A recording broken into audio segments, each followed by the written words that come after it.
Hi everybody. Right, I wanted to get started with, there was a couple of points that were put in the group yesterday which I wanted to cover on today's video. And the one was about negative self-talk and how we deal with that. And I know that I've already explained elements of this before, but I wanted to go ahead and recover that for you today, just in case you're not aware, you've not seen what I've posted or videoed before. Basically, I used to have hundreds, literally hundreds of negative thoughts go through my head every day. And the technique that I was taught to help deal with those, rather than let the negative thoughts kind of like go in and out of your head and kind of really, annoy you, upset you, make you angry, frustrate you, etc., really bring your day down,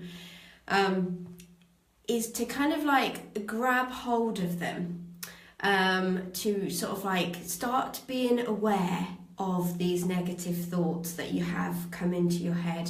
So rather than just let them pass you by and affect you, just really sort of try and be mindful about them and kind of like be aware of them, and almost like grab this negative thought that you have.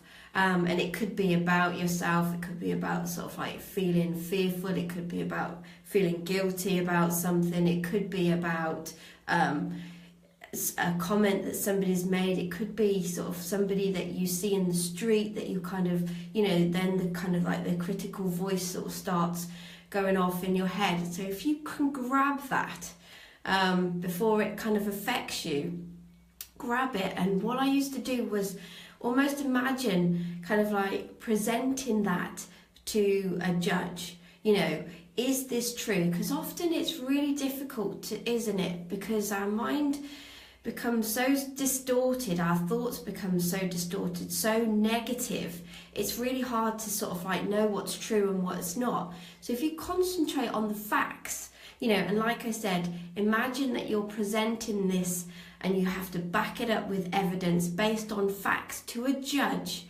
then it really helps. It really does help to work out whether this is true or not.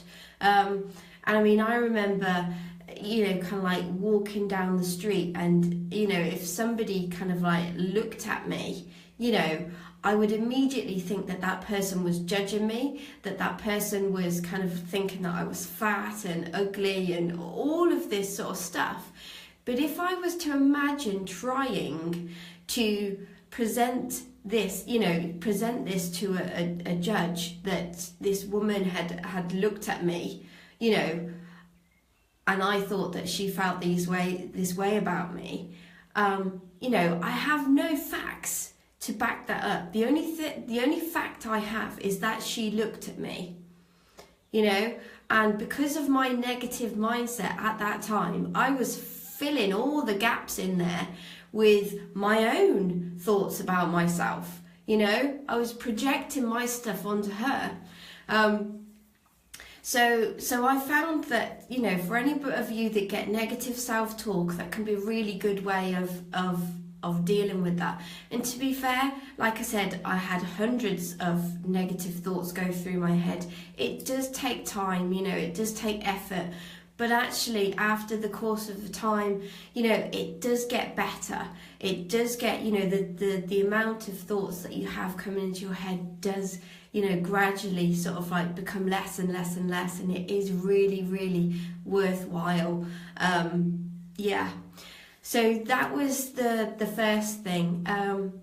And I posted into the group about a blog that I'd written on calorie content, how, sort of like restaurants are introducing this, and, and it seemed to sort of trigger quite a lot of people and, sort of like bringing up the whole anxiety. And yeah, I would have definitely been one of those people. It was interesting to see whether, you thought it was a good or a bad thing, because actually for somebody that, kind of like doesn't have an issue, it can be, I guess, the kind of like the, the foresight, the advantage of it in that respect that it's kind of like educating you, isn't it? It's educating to kind of like to help you make more sort of like healthier choices and things like that. But I don't believe that a restaurant is the way to do that, because you know, you go out to a restaurant and normally it's for a treat. It's kind of like, it's not an everyday occurrence.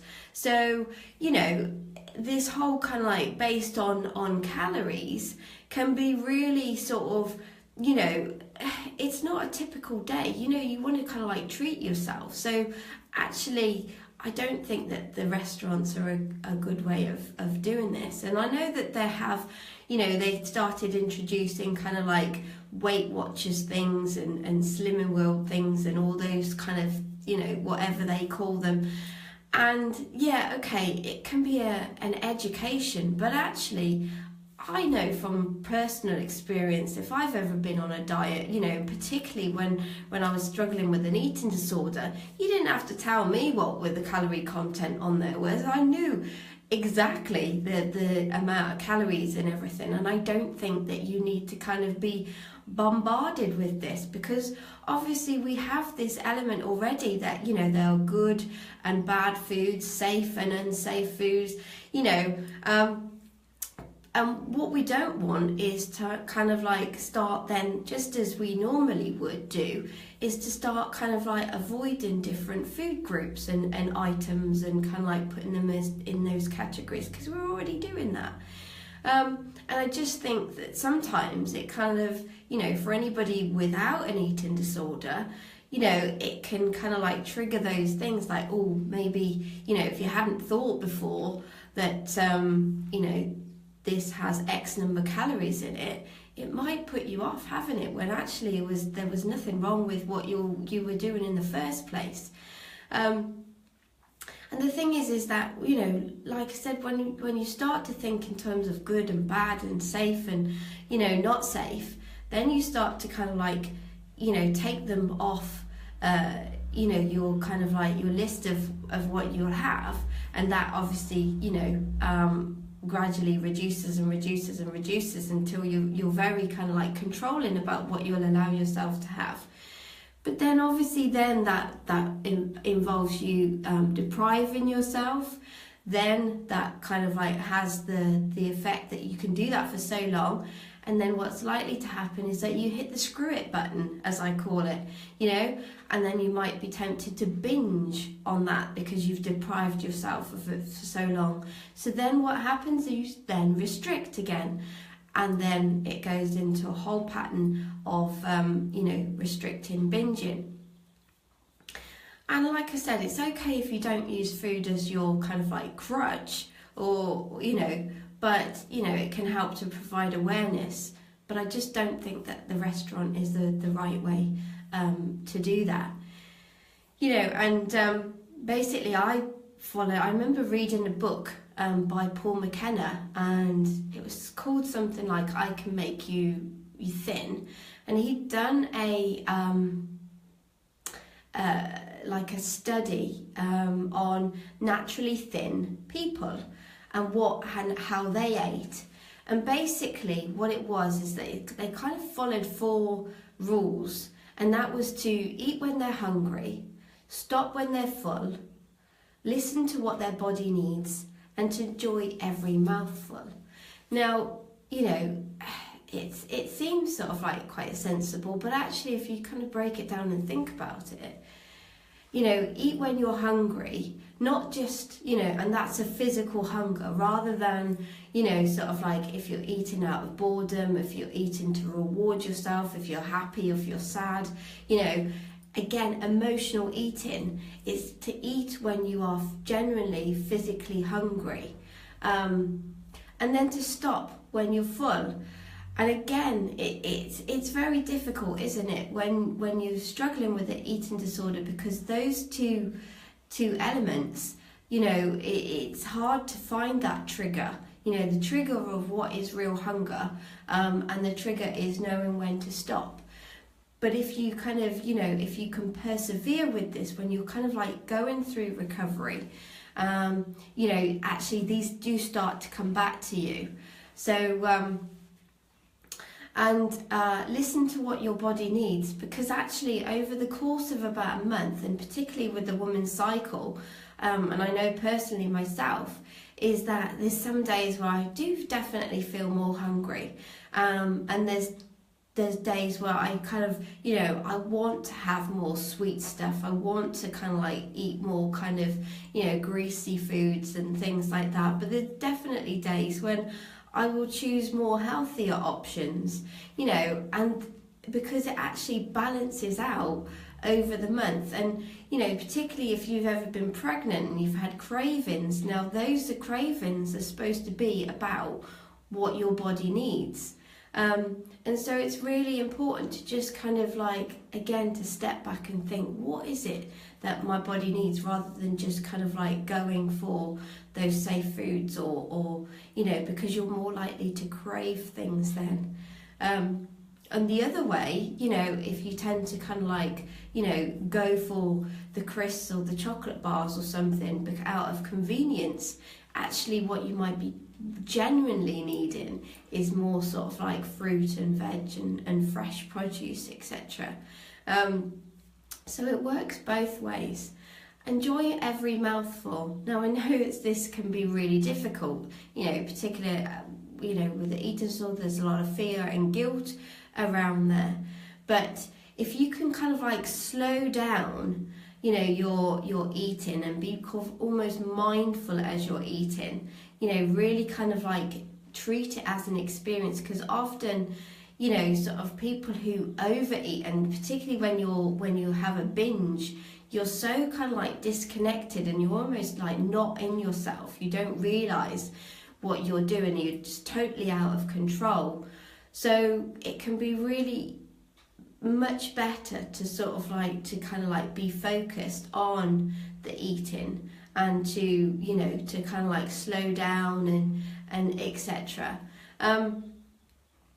But obviously, if there's an element of fear and guilt in what you're doing, sometimes it's actually best to have that distraction. So it's just kind of like about what works best for you at the moment, and it can change. So you need to kind of like focus on what's right for you, and what helps you most. And what helps one person doesn't necessarily help another.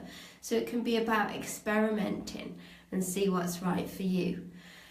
So those 4 things: eat when you're hungry, stop when you're full, listen to what your body needs, and enjoy every mouthful. Now that in itself sounds very easy to do, but when you are, when you do use food as a crutch, whether you're kind of like restricting or you're emotional overeater, it's very hard to kind of like just follow those sort of like what should be quite simple rules, because it's so hard to just do that. But that's kind of like, if you can sort of like follow this. And the thing is that, when you are, particularly, when you're struggling with anorexia, because you've starved yourself and your tummy is so small, it's really important to kind of, to sort of work with somebody on what you should be eating, what's kind of like the necessary intake that you need, because obviously your stomach has shrunk and you're gonna fall full, so you do need to unfortunately push past that. So, but I'm just trying to give you a kind of like a generalized, this is kind of like something for to aim for in the future, for kind of like more normalized eating, I guess. What else was it? Oh yes, there was a comment in the group about somebody struggling with eating diet pills and the scales. Now, I kind of tend to think of these as eating disorder behaviours, and what I tended to do when I was kind of, and what I do now with clients of mine to help them challenge these eating disorder behaviours is, that I'm an EFT practitioner, and I've got various videos on that, introducing EFT, and there's various ones on my YouTube channel as well. But basically, I would start off by thinking, how do I feel about this behaviour? So it's about, say, for the examples mentioned, the eating. How do I feel about eating? And you might want to do some tapping before eating, and then afterwards, because obviously we feel differently about it in sort of like beforehand and afterwards. So it could be something that you could do before a meal in order to help you kind of like deal with your emotions, to help you feel more calm and relaxed, and then kind of like eat, and then work out, sort of like tap afterwards. But it all comes down to, how do I feel about this? How do I feel about eating now prior to my meal? What's going through my head? What are all the thoughts going through my head? What are the emotions? As I say, it's usually based around anxiety, fear. Where do I feel that in my body? And then tap, and just to kind of like, the tapping points are on the karate chop point. So it could be something like, even though I feel so scared about eating this right now, but I completely love and accept myself. Even though I feel absolutely terrified, and I feel it in my stomach, and I feel sick, but I completely love and accept myself. Once more, even though I feel my stomach is churning round and round and round, and I think this is going to be the worst thing in the world if I eat what's on my plate right now, but I completely love and accept myself. And then you just tap on the different points. So you're tapping, and you're just basically just saying all of the things, all the thoughts that are going through your head, all the emotions that you're feeling, everything that's happening in your body. You're just tapping on these different points and just saying what's right for you. You're just saying it out loud. And even if you want to kind of like argue with yourself, it could be something like, I know I need to eat this, but I really don't want to. There's a part of me that knows that I need to kind of go ahead and eat this, because actually it's good for me, and I do want to recover. I want to feel better about myself. But the other part of me is just absolutely terrified, and is screaming at me not to do it. It's making me feel really bad at the thought of eating, but I do want to go ahead with it. So you could almost kind of take on the two parts. So, I want to eat, I don't want to eat, I want to eat, I'm scared of eating, I want to eat, I don't want to eat. Whatever's right for you, and you just keep tapping on those different thoughts and feelings that are coming up. As well as sort of like, so, and you can do that, like I said, before eating, after eating, sort of again check about how you're feeling. Afterwards there's usually like the guilt that comes up, so rather than let that affect you, just start tapping on that.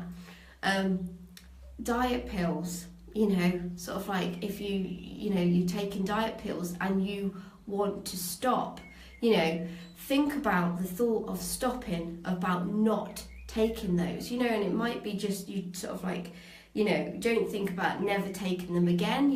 Like I always say, you don't want to overwhelm yourself, but just about not taking one right now, So how does that make you feel? Have it in your hand. How does that make you feel, not having, it right now, or the thought of, needing to take it right now? How does that feel? So again, you just work out the thoughts, the feelings, and just tap on those. And again, the scales, weighing yourself.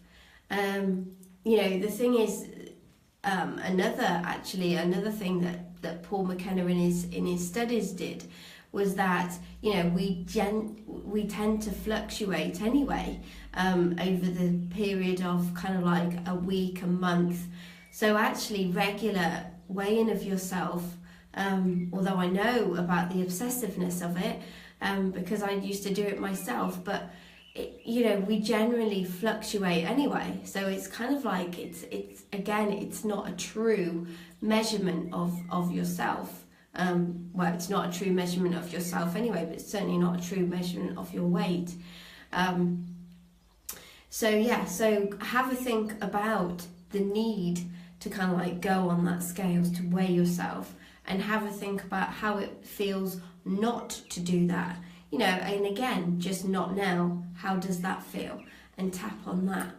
So, okay, so if you have any other questions during the week, or, you want to ask them in the thread right now, then I can either answer them as we go, or I can do them on a Facebook Live next Thursday. So thanks very much, and I will see you again soon. Take care, lots of love, bye.